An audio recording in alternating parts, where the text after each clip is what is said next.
You're listening to FitPro Sessions with Parallel Coaching, Season 2, Episode 3. Hi, I'm Neil Bergman. In today's podcast, Hayley and I are talking all about ditching the fear of starting out as a FitPro. So stay tuned. Hi, I'm Neil Bergman. And I'm Hayley Bergman. Over the last 10 years, we've helped thousands of fitness professionals to get qualified, learn with simplicity, and coach clients with confidence. We're the first to say that learning and being a FitPro doesn't have to be hard work, and that with the right structure, support and resources, you can become a confident and knowledgeable fitness professional that is dedicated to more. So how do you learn, qualify and kickstart as a FitPro? This is the FitPro Sessions podcast with Parallel Coaching.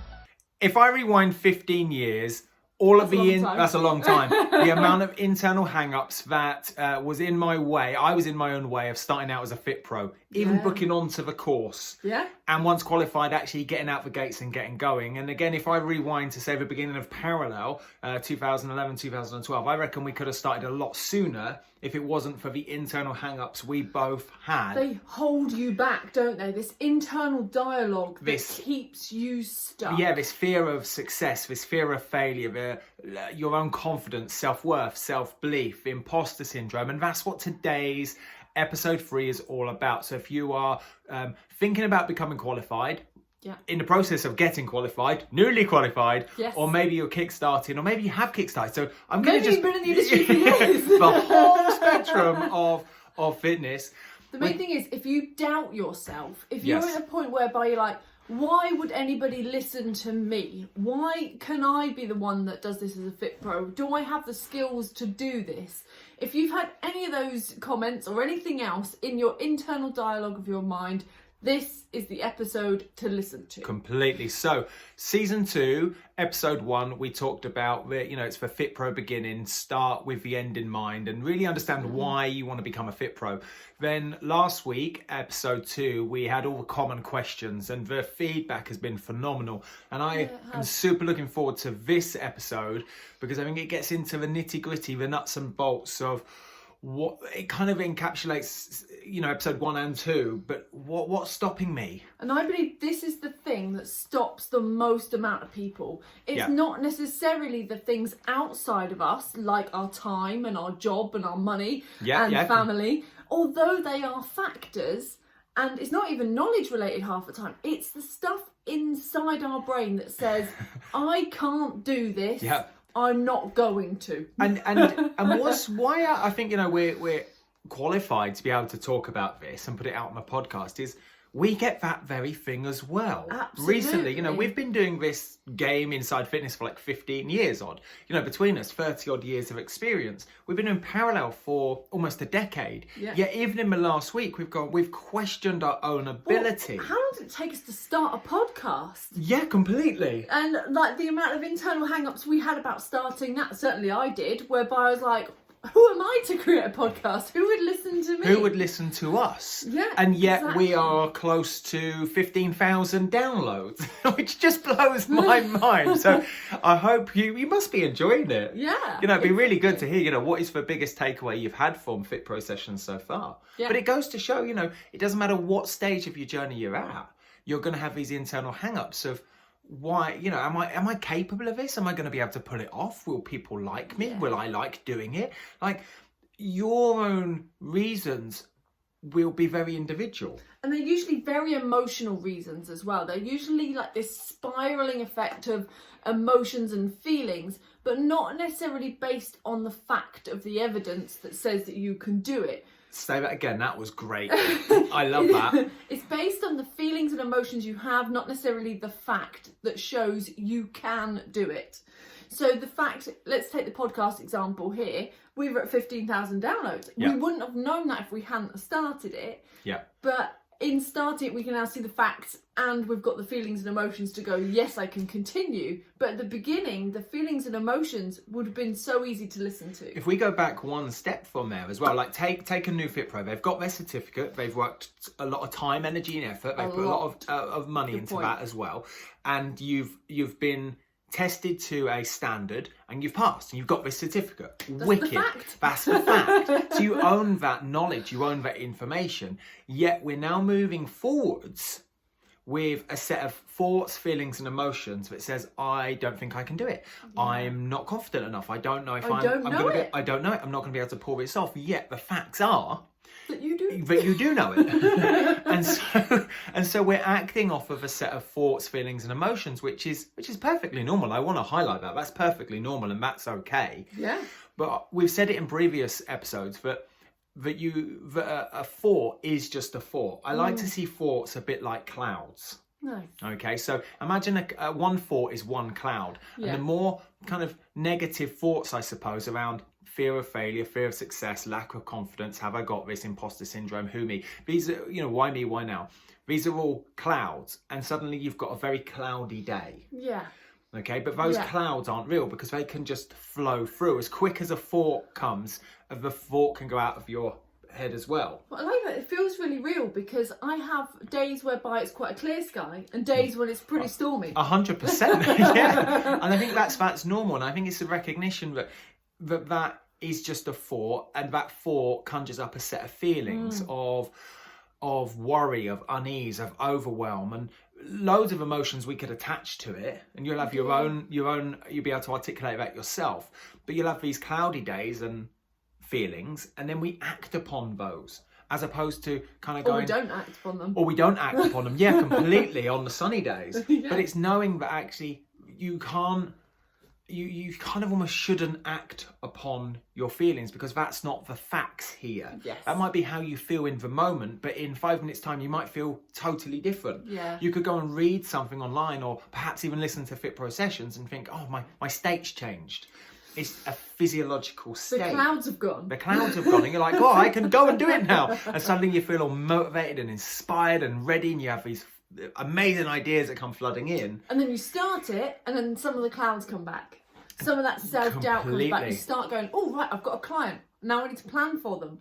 All clouds come back. And every new little step in your journey, you end up with more clouds appearing. And that's that self-confidence and that self-doubt, that self-belief starts creeping in. You start looking at others for comparisons, and you start getting to a point whereby you're like, actually, no, I can't do it. Do you reckon, like, I know we've got a plan just down here in front of us, so I'm going to go off a little bit of plan here, but do you reckon that people, and I think I can only see this because I can see it myself, do you reckon we get used to certain clouds?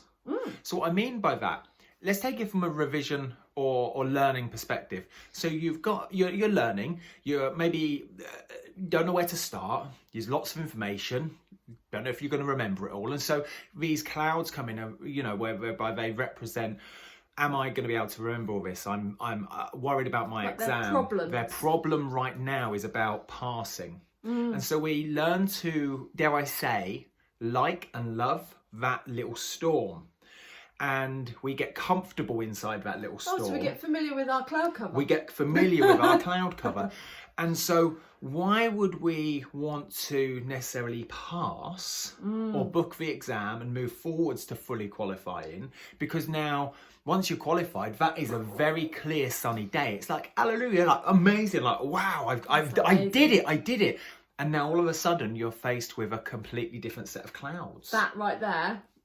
That is the point. If you like, just rewind. I don't know where that came from. That's what I love about it. So often I've spoken to learners that go, well, I'm struggling with my exam, I can't pass, and they go, oh God, but what will I do when I pass? That's it. What will I do when I pass? I'll stay here it's because easier. It's a problem I'm okay with. It's easier to stay stuck than deal with the new problem. And that might not be revision for you listening. It might be that the problem you're stuck on, that you're comfortable being stuck on, is that you're not good enough to go and work with a client. I'm going to apologise straight away. I'm going to break the stake. I don't know, but if you're watching on YouTube, for some reason, I've got something in my eye.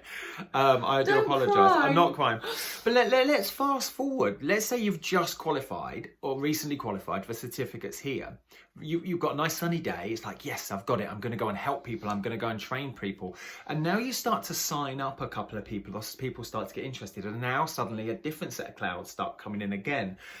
And now you have to really go, do you know what? Did I learn everything? I might have a certificate, but now we've got this self-doubt or self-confidence of like, I know I've got a certificate, but now I've actually got a plan for these people. How do I do it? How do I do it? Where do I start? What forms do I need? How do I fill this in? How do I support them? How do I contact them?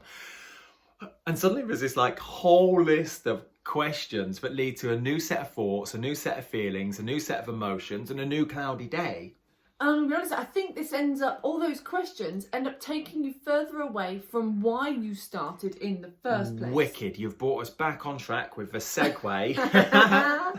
So when we started this season, we started with episode 1, which was start with the end in mind. And as a recap, I'll just remind you that it was about remembering why you started as a FitPro and what you want to get from it. Yes, completely. And the possibility here is massive, because what I love about the fitness industry is you can turn it into whatever you want. We called it the Madonna industry, didn't we? Yes, we did. So you can make it 2. whatever you want it to be. There's no like set rule of you must do this or you must do that. You must work for 8 hours in a gym, or you must do this with your client outside. It's literally, you can paint that picture however you want it. You could choose one type of client or 10 types of client. Yeah, completely. Like, we had a conversation with a learner yesterday, actually. And she is a personal trainer and a Pilates teacher, coach.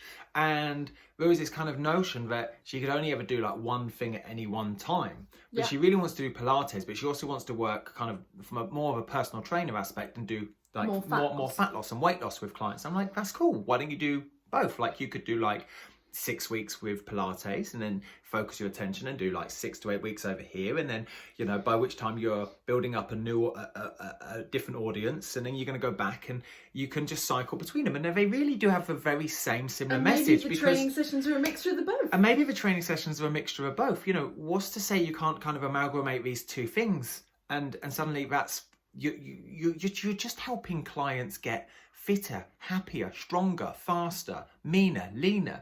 They still have the same outcome, I suppose, don't they? You know, the Pilates people are probably after de-stressing, feeling relaxed, feeling happier, getting rid of any aches or pains, building up their core, but also weight loss. Like, over here as a personal trainer, that's actually the same thing. So it's molding, what do I want to do? To what you want. So if you remember why you wanted to do it, it will help those clouds disappear to the point you can stay focused and do the things you need to do. Yeah. And that's what we're going to dive into here as well. We've got 4 really clear strategies and principles that essentially you can use to tackle those clouds, those internal hang-ups that are stopping you from moving forward. And that might sound a little different to what we've said. You might have a different phrase in your head. Yep. That's fine, but just recognize that it's probably something that's internal to you, even if you phrase it as something that's external. Completely. Can we have an example of that? So that might be, I can't do this in fitness because I can't leave my job. Yeah. So that sounds like it's outside of your control because it's to do with your job, but it's probably your internal mechanisms, your internal thought process that's stopping you from creating change because you're quite comfortable where you are. So that would be a fear of failure, for example. Fear of failure, fear of not being able to provide for the family, fear of change, a fear of comparison to other people. But our ability to articulate it is a justification of something to do with time and the current job. Or blame something outside of us. Completely. So just dig that little bit deeper in whatever is stopping you right now. So say that one thing out loud now, wherever you are, like in the car, walking, whatever, in the middle of the gym. And now people are looking at you randomly as you walk around Tesco's. Shouting. You don't have to shout it. No, completely. But have that one thing and then go, okay, if I dig a little bit deeper, what is it in me that's making me say that? And now I want to just go recap one point you mentioned a minute ago about how flexible the fitness industry really is. Because I pulled you away from that. Yeah, there's so many areas that you could dive into, and picking the 1 or 2 bits that you really do enjoy is absolutely key. Because so many people want to get into fitness because they, I suppose, want to escape their current career. There's something about their current day, their current job that they just don't like, or they've understood or recognised that there's more to life and they want to do something they enjoy. And I think, we're recording this, 4.5, 5 months into the coronavirus pandemic. And so we are, daily we are hearing on calls and conversations with learners that they've come to recognise that actually their day job, they really don't like it. And now they've gone back. They've had this polarity, having been on furlough and having experienced more of fitness. And they've gone, actually, I really don't like my day job. Yeah.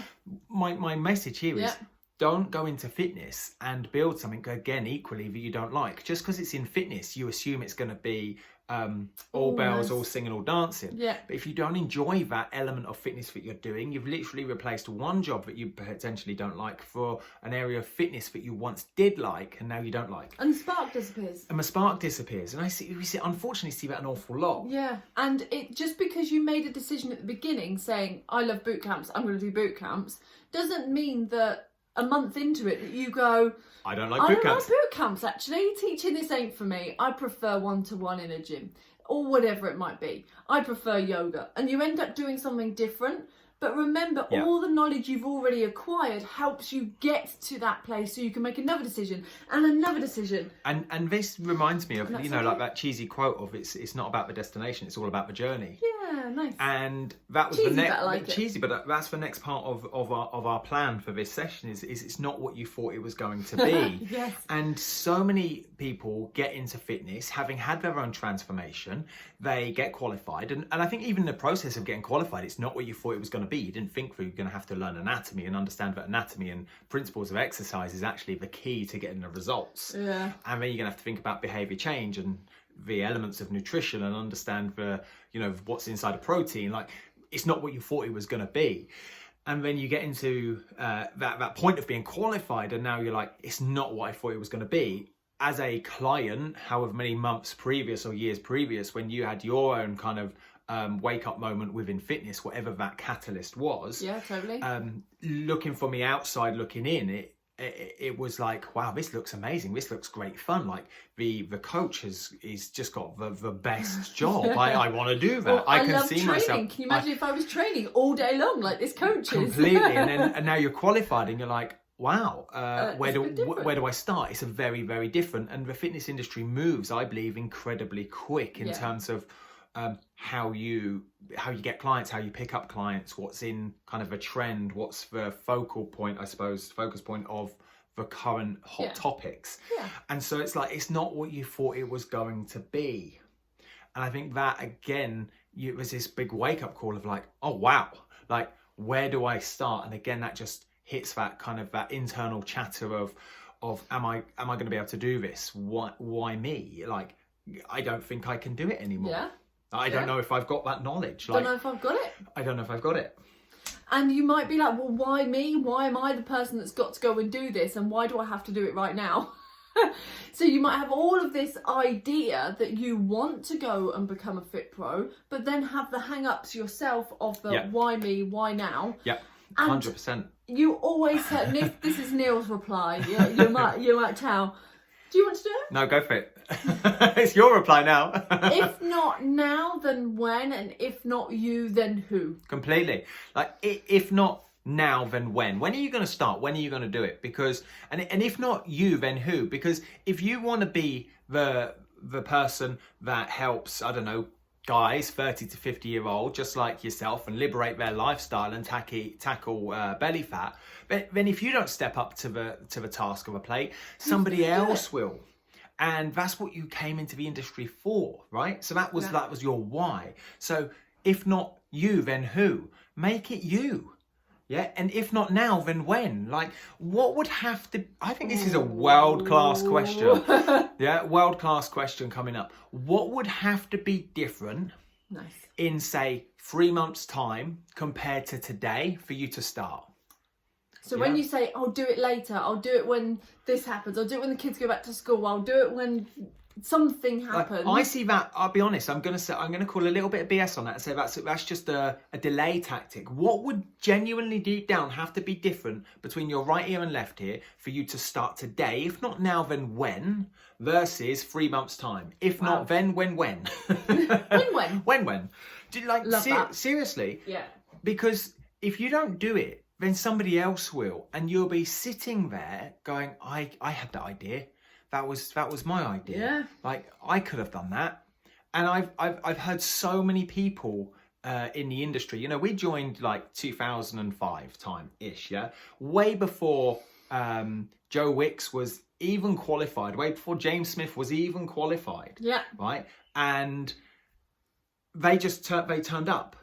And they showed up consistently. And I remember even myself just sitting there going, I could have done that. Like I could have done a 15-second video and done lean in 15, but I didn't.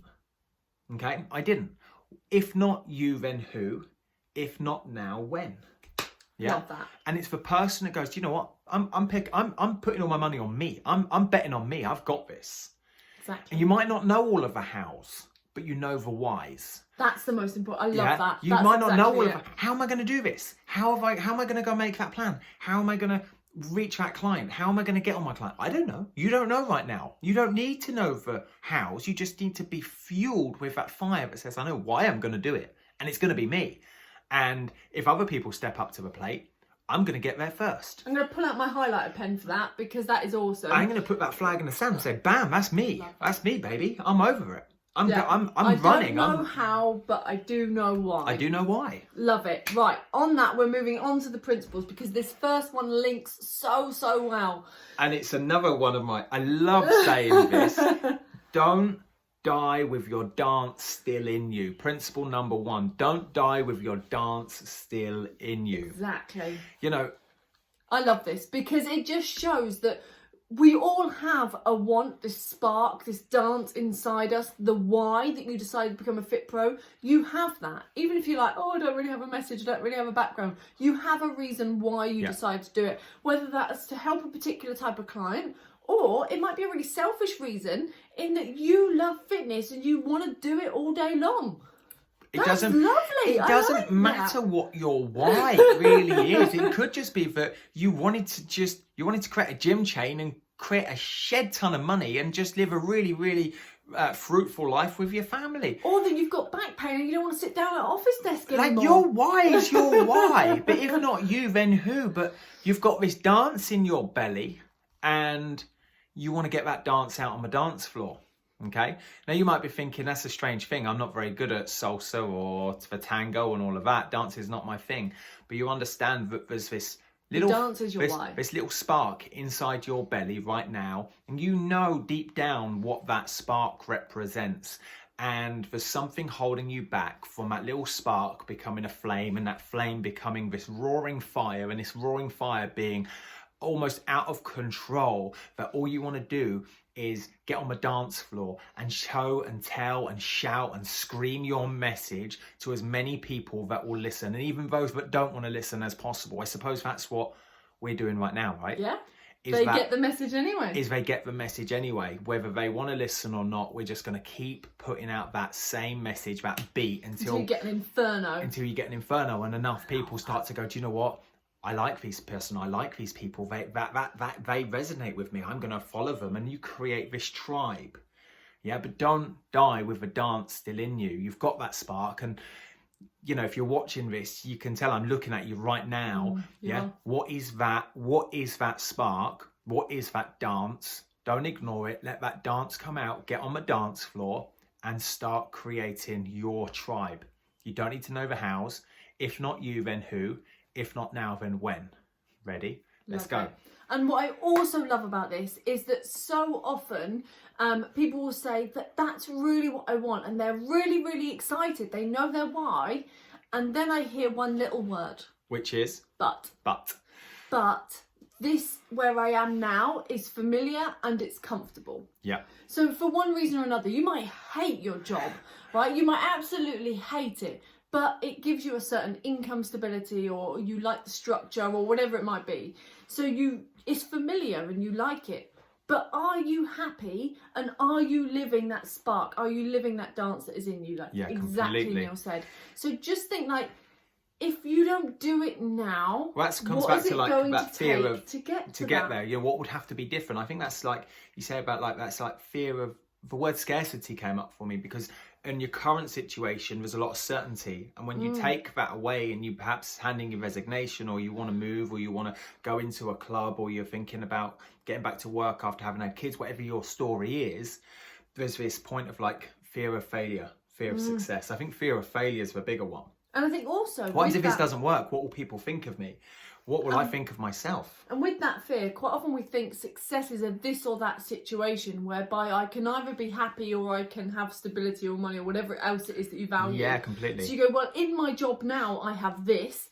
if I go over there and have what I want, I then have that, but I can't have both of it combined. I can't have this, and it becomes... Well, why not? Yeah, completely. Why can't you have it all? It's okay that you can combine the money that you earn in one place and the love that you have for what you do in another place. Why can't you have both? 100%.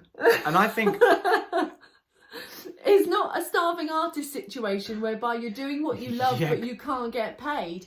It really is both things together. 100%. You've hit the nail on the head. I had a really good thought, and you said something, and I was like, "Damn, there it is." And I think, you know, where do you want to go with this? And my thought's been lost. I'm happy to go to the next principle. I think the next principle rolls really nicely, actually, because a lot of people think that when they're kick-starting, they compare their day one to somebody else's day 1000. Yeah. So nice. That's principle number 2. So when you're sitting in this place, you're newly qualified, you're like, where do I start? All these internal hang-ups, and you look around on social media, and you look around your local community, you look at all the other boot camps, and you're comparing you to them, and you're at day 1, they might be at day 2. They're still a day down the road, but you might be comparing them to their day 1000 or their 10th year. You might be comparing your Instagram post you just put on to something that someone else has done and be like, well, I've got 1 like and they've got 100,000 likes. But they're non-comparable. It's non-comparable. And I think what we've got to recognise is when we look around the fitness industry, everybody's in a totally different place and space. And somebody that is a bit further down the road has been beating on their craft a little bit longer.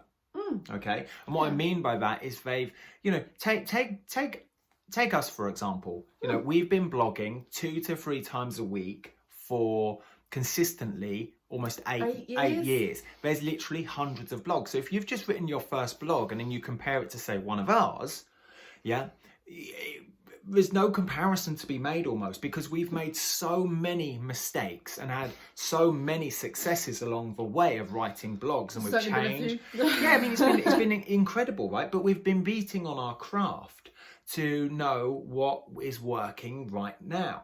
Yes. And so the moment you start comparing yourself to your day 1 or your day 5 to somebody else's day 1 or day 1000, suddenly you're going to have this cloudy day come in. Yeah. And you're going to go, well, mine's not good enough, or what will people think of me? What do I think about? What will my family say? What will my work colleagues say? And you start judging yourself and judging others. Other side of it, where you're like, well, mine looks exactly like theirs looks. Why don't I have lots of people interacting? And you're like, it must be someone else's fault, or there must be some other problem going on. Completely. And you end up in that same place whereby you're stuck. You're comparing to something else rather than staying in your own place. There's no overnight success. No. There's no overnight success. And you know, again, as cheesy as it sounds, it's a bit like the snowball rolling downhill. First off, you've got to be ready and willing to go out in the cold to make a snowball. Hands in the snow. Hands in the snow. Then you've got to be... you've got to know how to roll the snowball up. Yeah. And it takes an awful lot of time, energy and effort to get a really small snowball and get it momentum and start pushing it. But it's not until it gets partway down the hill, you've even got to make it to the hill to start off with. Perhaps you've even got to push it uphill before you can roll it downhill. And you, at the end of it, you can go, I've got the biggest snowball in town. That's the inferno. That's the spark in your belly, your dance on the dance floor. That's this huge snowball. But it took time to get there. Yes. Yet we live in this world of immediate gratification and getting results wham, bam, walla, bing, bang overnight and quickly. But that doesn't happen, right? It doesn't happen. Very few people are going to get that overnight success. Even when you look around the industry, like Joe Wicks, people see him as like almost an overnight success. But he, like he said, his overnight success was 10 years. Yeah. Yeah. And to get to that point. It might take longer at the beginning as well. So when you're starting out, it might take longer to do something. I remember creating a program, a kettlebell program. This is probably like 2007, 2008. And I didn't know how I was going to get people to my outdoor kettlebell bootcamp. I had no understanding of marketing. I'd put this huge plan together, periodized 8-week plan. Which takes time, right? Loads of time. And you weren't getting paid at this point? No, I obviously go make all the park use. Nothing was like, you know, the internet was still pretty young. You know, if you think YouTube had only been around like a couple of years, not even that at this point. I had to go and make all my paperwork, go and get it printed out. It wasn't. I'm not. It's not. Get the violin out for Neil, but it wasn't as easy as it is now. So I don't think. And so there was my point is there was a lot of time, hours and hours and hours, before I'd even got to the point of training a client or making any money. But it was that beating on the craft and knowing why and understanding that there was a dance in my belly that had to get out. Nice. That meant those people slowly started to trickle through. My clients slowly started to show up. And I think that's that thing of overnight success is actually in the early stages, you're going to have to put a lot of time, energy and effort, and even maybe an element of sacrifice and compromise towards this dance. To get it moving, because it's not going to happen on its own. If not you, then who? If you are that person, then you need to take a formidable level of action. And I really do get that, because we've both been there a couple of times when you're talking about, I've currently got a full-time job, I'm running a household, I've got loads of other responsibilities, and now all of a sudden I'm embarking on this journey that I didn't realize this is what it was going to be like. I'm already time poor. But now you're having to put more time, more energy, more effort, and a little bit of finance behind yourself to actually get this moving. And it's a tough one, but it's not an overnight success, which is why you've got to constantly come back to, why do I want to get there? And what do I get out of it? And what is my dance? Because if you're getting on the dance floor and actually, I don't know nothing about dancing, but let's say you get on the dance floor and suddenly you find yourself doing the tango, but actually that tango represents boot camps and you don't like boot camps, but that's what you thought it was going to be. But actually you should have been doing the salsa. I was going to say you should have been doing breakdancing. Doing breakdancing. You've got to make sure the dance you get out on the dance floor is your dance, which is what we said about being flexible. And choosing one or two things that you really know you love about fitness. And it really comes down to trusting that process, knowing that it can take a little bit of time, trusting the process and staying in your lane. Because if you constantly are looking at what someone else is doing and then change your tactics and then change again and change again and change again, but still not really coming back to why you're doing it in your lane, then that process will keep getting really confusing. You'll end up almost. I've got a wicked analogy on this. Imagine a client that wants to lose weight, okay? And this client looks at their best mate and says, cool, what do you have for lunch? And so this person says, I have X, Y, and Z for lunch, okay? And the guy goes, cool, and you seem to be losing weight. Wicked, yeah, I'm losing loads of weight. And I go, cool, I'm going to copy that person's lunch. I'm also going to have a sandwich. I'm also going to have that soup and whatever. X, Y, and Z, the exact same thing, because he gets a result, but he's in a different lane with a whole different set of problems, and a whole different goal. Well, it could even be the same goal, but because they have a different TDEE, okay, and a different starting weight and a different height, could even be a different gender and different food throughout the day, we're comparing ourselves to other people, then copying potentially and expecting the same result. Doesn't work like that. It doesn't work like that. It really doesn't work like that. So the message here is, when you get on the dance floor, you've got to be in the trenches, staying in your lane, focusing more on you than anyone else. And keep those steps going forward, because and beat on your craft. That's what those steps represent. Beating on your craft, going, my Instagram doesn't seem to get much traction. How do I learn Instagram? And your day one might not look like someone else's day 1000. And your day 1000 might not look like their day 1000. Yeah, completely. And that's still okay. So just keep beating on your craft. Completely. Whatever that craft is to get you out there, whatever your problem is right now. So that could be, for example, maybe you're going to go into, I don't know, corporate health, and you're going to go around and do loads of business meetings, but you're not very confident at talking in front of groups. So you go, do you know what? I need to go and learn and beat on my craft of how to confidently present and talk in front of people, and go to my local Toastmasters, for example. Yes. Something like that.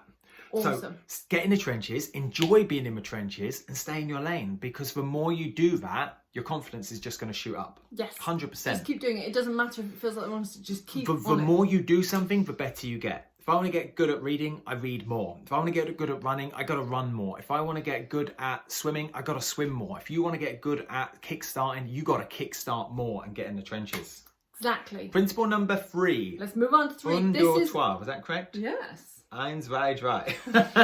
Number 3 for everyone the else. learning goes deeper. So you may, part of your self-confidence or self-doubt that you're struggling with at the moment could well be because you feel like you don't know what to do. And if you don't know what to do, you might be at a point whereby you're grabbing lots of random bits of information, random variables, like Neil said with the client looking It's like over. a scattergun approach.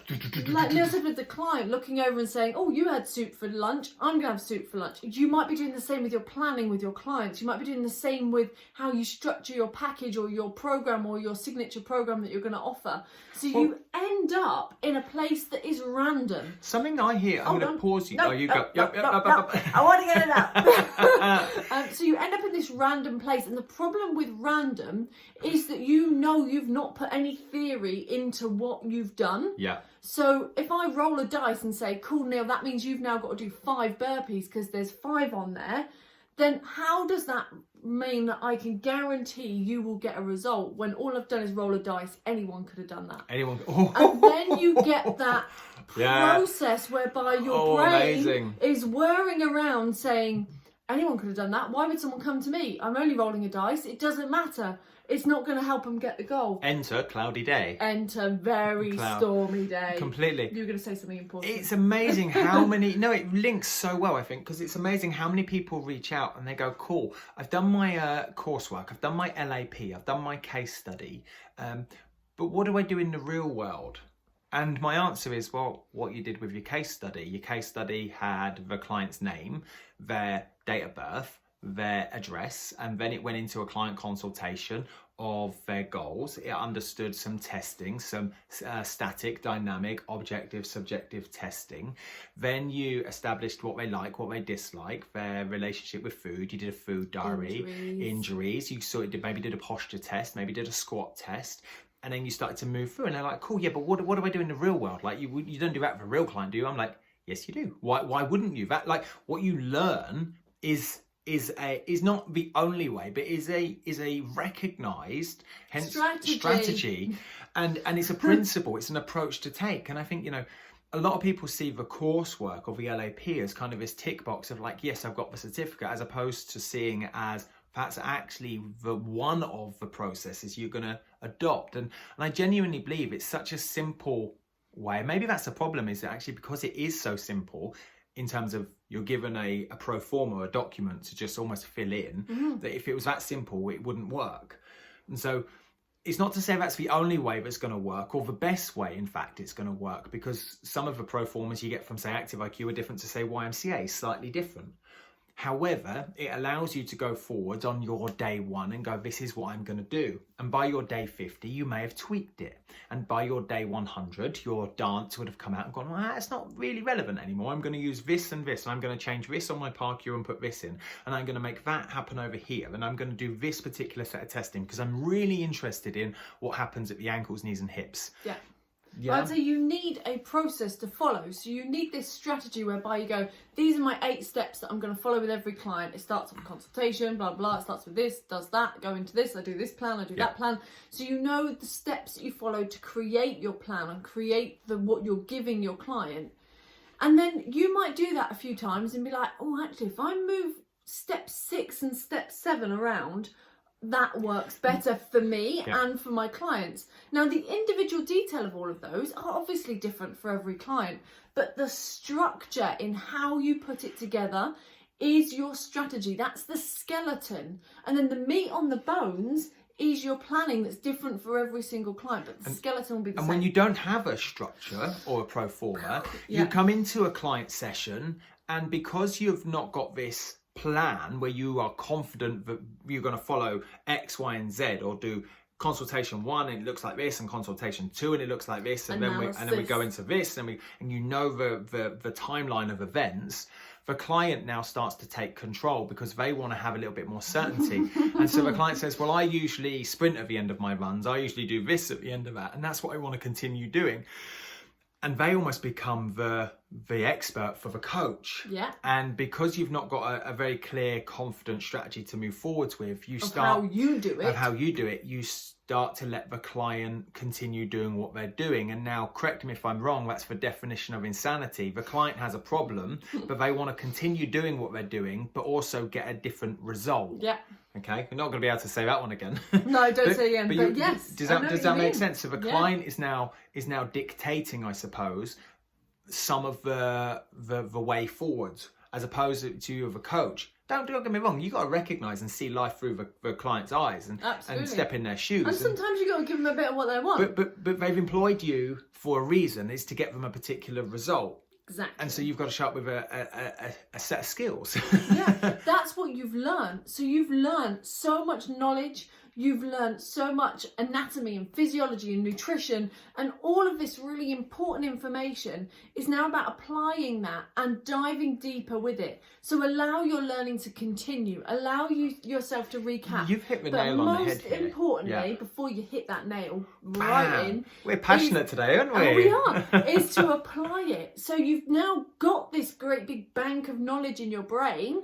Rather than going, exam done, I'm going to forget about it. Go, cool, I'm going to use that in how I'm planning, because that's why it's there. You're learning about the physiology of the body, so you know how to adapt it to get a goal. Because it was never about the exercise in the first place. Because at the end of the day, you go out for a run, you increase the heart rate, you get a physiological occurrence in that session of the heart rate, which leads to a physiological and anatomical adaptation down the road, which leads to the goal, which is why you need to know anatomy. So that's a different podcast. That's a different FitPro session. What I thought was what I took from what you just said was around like, why me, why now? Am I going to be able to do this? I'm not confident. I don't feel I know enough. And I think it's our association or relationship with learning. Okay, so hear me out on this one. Going a bit off top, well, on topic, but off the plan. Okay, being flexible, getting the dance out there. Shall I say it? Go for it. Is that as we go through the process of learning to become a fit pro, we start to fall out of love with learning. And yet the one thing we really wanted to do was to become a fit pro. So we must learn to love learning, if that makes sense. And so throughout the week, we perhaps had 3 or 4 bouts of 15-minute revision sessions. Yeah. Or we had a binge session on a Saturday. It doesn't matter what it is, but ultimately you had an element of time, energy, effort and focus all towards learning. And as you got closer towards the exam and these clouds started to come in and you started to feel worried and overwhelmed and unease, you linked maybe a negative thought, feeling and emotion to learning. And now you're qualified. You're like, yes, I got my certificate. I don't have to do any more of that horrendous learning. Like, I've had enough of learning. Burn the books. Like, burn the books. Like, I'm done with it. I've got my certificate. I got what I came for. Bam. I'm going to have a break from learning. Yet those people that continue to learn and say, right, I didn't quite get axis of movement. How does that apply to me working with a client? I may have passed, but I'm going to go and do a little bit more study. I'm going to go on to examine.com or exrx.net or Parallel Coaching blog and just learn a little bit more, because the learning never stops. And if you look at the peeps, fit pros that have and are rocking the industry and continue to do so year in, year out, they have one thing in common, and that success is they keep on learning. The learning goes deeper. Keep It going. Don't ditch it. Exactly. And that allows you to keep that spark going to become this blazing inferno and allow your dance to get out there. Because the knowledge you learn at level 2 or level 3 or for your circuits course or your kids fitness course, it's the crux fundamental knowledge that isn't everything. And we hear that all too often, certainly from a nutrition perspective, is I've learnt this on my PT course, nutrition, like they didn't really teach me much. I'm like, well, actually you had all of the information, knowledge that met the criteria of being a PT. It didn't say you stop learning nutrition right now. Yes. Does that make sense? So if that's an area where you feel low in confidence, or why me? Who am I to tell somebody about nutrition? You got to go and beat on your craft that little bit more and figure it out. Yeah. Exactly. So the learning goes deeper. Number 4, we ready to go on to number 4? We are definitely ready for. And this brings so much of what we said. I feel like we've already said this. This is the power, this is the fire. This is the fire. Okay, consistency and daily action is key. So amongst everything we've been saying, Neil was saying about the process of that staying in lane, that going like one step in front of the other, beating on your craft. That's consistency. Yeah. That's that I'm going to do something every single day and I'm going to keep on going until I get there and then keep going past there. And I'm going to keep on doing it. I think we're only, the world only ever goes round. We're only ever moving forwards, or as a human, we're only ever moving backwards. I think it's almost like a seesaw effect. There's never a point where it's ultimately at balance. Nice. So we're either moving forwards or moving backwards. And let's just say, imagine, if you will, and look at the screen for me, if you had a seesaw and you had the pivot point, the fulcrum in the middle. Now, there would be a point where if all of the weight was just over the pivot point, okay, there would be a point where it would appear to be flat. Yes. But it only needs to be 1 degree the other side of a pivot point for it to gain momentum. Nice. And you might spend 1 or 2 days one side of, moving backwards, and then 1 or 2 degrees a little bit more, and 1 or 2, because it's a slippery slope downhill. Water only ever runs downhill. So very, very, very, very rarely will the weight be directly over the pivot point. It will shift to either moving forwards or going backwards. So being consistent is about constantly being 1 degree the other side of the pivot point to moving forwards. Constantly growing. It's the analogy of you're growing or you're dying. Literally constantly growing, moving forward. And that action as a new FitPro, to avoid that overwhelm or those internal hang-ups, you don't need to be miles the other side of this seesaw pivot point. You only have to be 1 degree, which is 1 step. So you might just go, right, I'm just going to do one thing every day. That could be to start off with, I'm going to read 1 page of my manual. Or it could be, I'm going to put 1 post out on social media. I'm going to reach out to 1 person. I'm going to do 1 page of a new form, a new PARQ, or a new program. 1 goal, 1 action. But one simple goal, 1 action. To start off with, that could be a 5-10 minute task. But the more momentum you have in moving forwards, you will make an exponential leap at some point in the future where you go, do you know what? I seem to be really, really consistent at posting once per day. I'm going to go twice per day. Well, now you've just done 100%. You've doubled your efforts like that in one decision. Yeah. But because you've proven to yourself that you can be consistent, and I think that this might sound quite harsh and sting a little, is I think a lot of people, and I think I've been guilty of this, is why I can see it and I can recognize it, is we're guilty of not being consistent in other areas of our life. So when we're talking about success or fear of failure or fear of success, and have I got this? What happens if it goes Pete Tong? What happens if it goes tits up? Like, it's because actually we can look back on our other areas of our life and go, it's because I've shown to not be consistent in other areas. I know what it's like to not be consistent, and I might show those same attributes here. That's quite a bombshell. I've got a question to turn it back round. So stay with that question, because the question would be, what would have to be different for you to be consistent moving forwards? Nice. That might be, coming back to that seesaw teeter-totter, instead of having expectations where you're miles away from a pivot point, you get right close to the pivot point and then just take 1 step away from a pivot point, so you're biased and in favour to moving forwards. Nice. And that 1 step is 1 small action, 1 simple task, 1 small domino that you're going to push over. And you go, do you know what? If I can consistently push this 1 task over every day for 28 days, I am going to provide evidence to myself that I have what it takes to be consistent. And at the end of the 28 days, you can go tick, tick, tick, tick, look at my 28 ticks, I did this. And now you can go, right, let's set a slightly bigger goal. Let's take 2 or 3 steps out away from this pivot point to move forwards. And you start to provide evidence and facts, because that's where we started with this episode, was about having facts. Say, do you know what? I am consistent. I've got this. And really what we're asking our clients is for them to be consistent in showing up, adhering to exercise, showing up in their nutrition, and adhering to either a calorie maintenance, calorie deficit, or calorie surplus. We're asking them to be consistent in their mindset, consistent in their water, consistent in their sleep. And we can do the so same. if you want to lead, you've got to be a leader. And a leader has to demonstrate all of the attributes. And the biggest attribute you're asking your client to be is consistent. So if that's what your, I suppose, the deeper meaning behind your internal hang-ups is I don't think I've got this. Why me? Why now?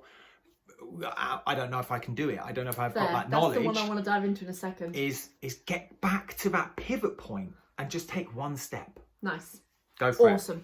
So if you've said to yourself, I can't do this, this is too much. So if you've started, whether that's planning, looking for a client, whatever it might be, and you've started and you've gone, oh my God, this is so overwhelming, I can't do it, it's too much. I've got a question for you, and I just want you to just hold your hand up and go, that's me, I'm at that point of overwhelm, I don't think I can do it. If that's the case, what's the question? Where else in your world have you shown that you can do something consistently to get a result? This could be that you've achieved weight loss. It could be that you've done an ultra run and you've trained for that. It could be that you do training every single day. It could be that you raised a kid. You know, that's exactly what I was going to say. It could be that you've had a relationship. It could be that you've held down a really good job. Whatever. It could be that you've bought a house and the garden was knee-high in weeds, and now it's an amazing garden. Exactly. You'll have it could be anything. You'll have at least one example in your world whereby you've shown and demonstrated that you can be consistent and that you can take regular action. Now, if you can't think of one area, you're going to now make this your area, that you're going to show that you can do it. So set yourself a target and say, I can do this. I'm going to pause you right there. Stop beating yourself up. If you're sitting there going, I don't have one of those areas, like, stop beating yourself up. There'll be something. And I'm going to be really harsh. Get a grip. And now you know, as an adult, that's a friendly slap around the face. Yeah, it's a friendly little beat up there. Like, I'm comfortable with saying that because I know full well anyone listening to this can grab one thing, and it might be incredibly tedious, but stop beating yourself up. Stop being harsh on yourself. Yeah, let's get rid of those cloudy days. Let's just bring a sunny day in, like right now. Because you know what? I have proven to myself I can do that. Yes, cool. Those are the attributes I need. I've done it before. I can do it again. And that's what this principle is all about. This final one is about that consistency in that daily action, but believing that you can do it, because all you've got to do is take one foot in front of the other and keep going. And you've proven to yourself you can do that in other areas. So regardless of the number of clouds that come over your head in a particular day, like, I've got to admit, some days I ain't feeling it. It's the last thing I want to do. But I just do the things I've got to do to stay on track and move forwards. Because we don't, and so we, as in us, but would be not to act upon feelings, thoughts and emotions of a cloudy day. Which is where we started, right? Because at the end of the day, like, if you... Because they're not the facts. No. And your client, the person on the receiving end of this, isn't going to know that it's a cloudy day for you, and therefore that's why you've decided not to post on social media, or that's why you decided not to do their plan this week. As a result, they don't need to know that. You just need to keep stepping forwards so that you can start making enough momentum on that seesaw that Neil was talking about, so that you are rolling. And I think the beauty of, like, just getting back to that pivot point and just taking one step and going, I'm just going to do this one action, is it allows you to be a little bit more perfect, but at the same time take imperfect action. Nice. Whereas when you're so far away from a seesaw and you're like, I'm going to take loads of action, I'm all in. It's what I see is a lot of people go, it's got to be perfect, it's got to be for best, like first time, or I'm not going to put it out until it looks and feels, the expectations become real. Whereas when you bring it right back and you stand just the other side of that pivot point and you go, I'm just going to take one action, you can be perfect in one small action, and now all of a sudden your confidence, your self-worth, your self-belief starts to go up. And just let's leave it on a bit of a bombshell. Like, why does your self-confidence, self-belief and self-worth have to be a 9 out of 10 in order to get started? Oh, like, why? I love that. Like, because I'm gonna say the vast majority self-confidence, self-belief, if it's on a Likert scale of 0 to 10, 0 being like no self-confidence, 10 being, in fact, answer this one for yourself. 10 being like exploding amounts of self-confidence. Where are you on that scale? Now, I'm gonna assume, and I think it's a good assumption to make, that no one's gonna say 0. And nobody's probably going to say 10. And no one's probably gonna say 10. You might even have scored a 1 or a 2, but guess what? A 1 or a 2 is more than 0. You know, so let's drop the expectation that you have to be above a 5 to even get going, to kickstart. Like, you got a little something, you got your spark, you know why you're doing it. Like, let's finish on that. Like, take the spark. Yeah, it takes a lot of time, energy, and effort to get the spark when you light a match. Yeah. But it's only the tiniest of sparks. So your self-confidence, self-belief, self-worth, imposter syndrome, the fear of success, the fear of failure, you could be on a scale of 1 to 10 or 1. That's still a spark. Still a spark. That's still a spark. So the question I've got for you is, what will make that a 2? What would have to happen to make that a 1.1? Nice. What would have to happen to make that 1.1 a 1.2? Yeah, and see it from your eyes only. Don't compare it to anyone else's, because they might be at a 1.7. They're in a different place, a different lane, a different time, right? So just focus on you and think, right, where am I right now? And what's the one step and the one thing I need to do in order to move forwards and start to build up my self-confidence and get rid of these internal hang-ups? Because I know the moment anyone and everyone recognizes where they are right now and stops thinking about the what ifs of what happened, what could have happened, what might happen, just focus on being present right now, you start to get more of a sunny, clear day, and the clouds start to go. And that's when you can make a much better, more informed decision and act upon the sunny, nice feelings and go, do you know what, I feel pretty good right now. How do you feel? I'm going to take action. And more importantly, set those actions to do regularly. Yes. So you might say, I'm going to take action right now, but it's not just because it's a sunny day. I'm going to set a plan in place that I'm going to do this every day, and I'm going to take those actions. It's achievable, as it's realistic, and that might be enough just to get you from a 1.5 to a 1.6 on that scale. But guess what? You move forwards one little step in the right direction. Whew. Boom. We've had so much in this episode. I want to know what the big takeaway is. Yeah, so honestly, like, we get a lot of emails, literally hundreds of emails every day, which, you know, some days it is overwhelming. Okay, but I want as many people to email us, info@parallel-coaching.com. Yeah. info@parallel-coaching.com, and let us know what your biggest takeaway has been from episode 3 today. Yeah. About the internal hang-ups. Just title it episode 3. Episode 3. Tell me what your internal hang-up big takeaway is. So what is the thing that you've taken from this episode and gone, regardless of everything that you've said, that's the one thing that I loved and that I'm going to move forward to help me ditch my hang-up. And what would have to be different? I also want to know, if you've got time, I want to know what would have to be different for you to push forward that little bit more. Just to start now? Just to start now. What if you just started now? And what happens if you just start now?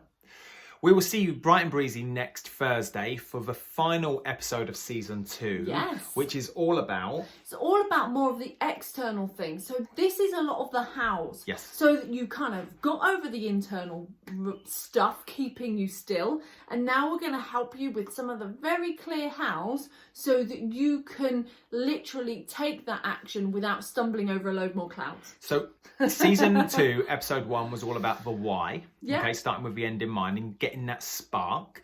Episode 2 was all about the common questions, because when we're holding questions, it stops us from listening, which allowed us to get rid of all of those like niggling questions for us to drop the bombshell today, which was episode 3, which was all about the internal hang-ups. And I think we got into some real juicy nitty-gritty stuff today, which then allows us to jump into next week and figure out the hows. And it's like I said at the beginning of this one, you only need to know why, you don't need to know the hows.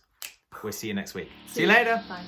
Hi, I'm Neil Bergman. And I'm Hayley Bergman. Over the last 10 years, we've helped thousands of fitness professionals to get qualified, learn with simplicity, and coach clients with confidence.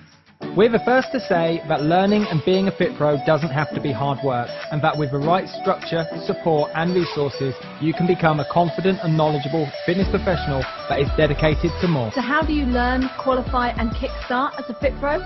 This is the FitPro Sessions podcast with Parallel Coaching.